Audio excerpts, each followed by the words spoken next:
At an exceptional 6.5 feet tall, the remarkable Nonhelema was a fierce indigenous warrior, negotiator, interpreter, and advocate for peace. A Shawnee woman, Nonhelema was born 1718 to a family that included her younger brother, who was known as Cornstalk. Due to her unusual height, the settlers referred to her as the Grenadier Squaw, referencing the British Army's finest and tallest soldiers known as Grenadiers. Nonhelema was literate and multilingual in French, English, and numerous indigenous languages. She firmly believed that peace was the only thing that would save her people, despite the treachery of the whites she encountered throughout her life. She and her family migrated to Pennsylvania around 1730 due to the white settlers pushing the Shawnee and other tribes westward. Sadly, the settlers' relentless expansion west forced Nonhelema's family to move yet again into Ohio Territory near the today's town of Chillicothe on the Scioto River.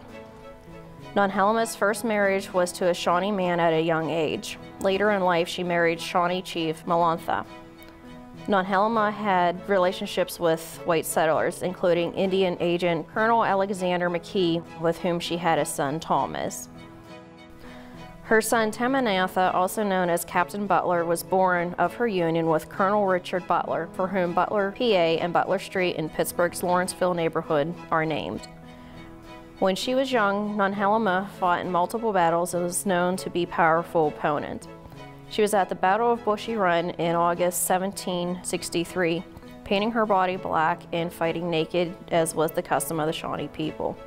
She also fought in the Battle of Point Pleasant in 1774, where the Shawnee force led by Cornstalk was defeated, essentially ending Lord Dunmore's war.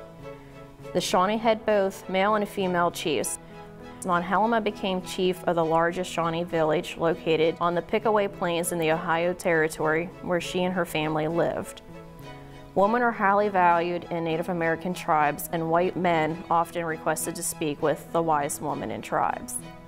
Her participation in the colonial frontier wars apparently convinced Nonhelema that the survival of her people depended on living peacefully with the Americans.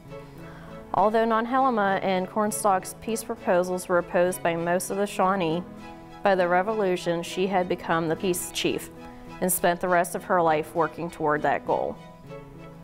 Though she had repeatedly proven her loyalty to the Americans, Nonhelema and her husband Malantha were captured during the Northwest Indian War in 1786. Malantha was killed while being held prisoner, and Nonhelema was badly injured. She was imprisoned in Fort Pitt and spent her days compiling a book of Shawnee words and their meaning. Sadly, Nonhelema died in 1786, shortly after her release from Fort Pitt. Despite the betrayal she faced from Americans and her own tribe, perhaps Nonhelema's most important legacy is that she never stopped believing that peace was the only answer for her people.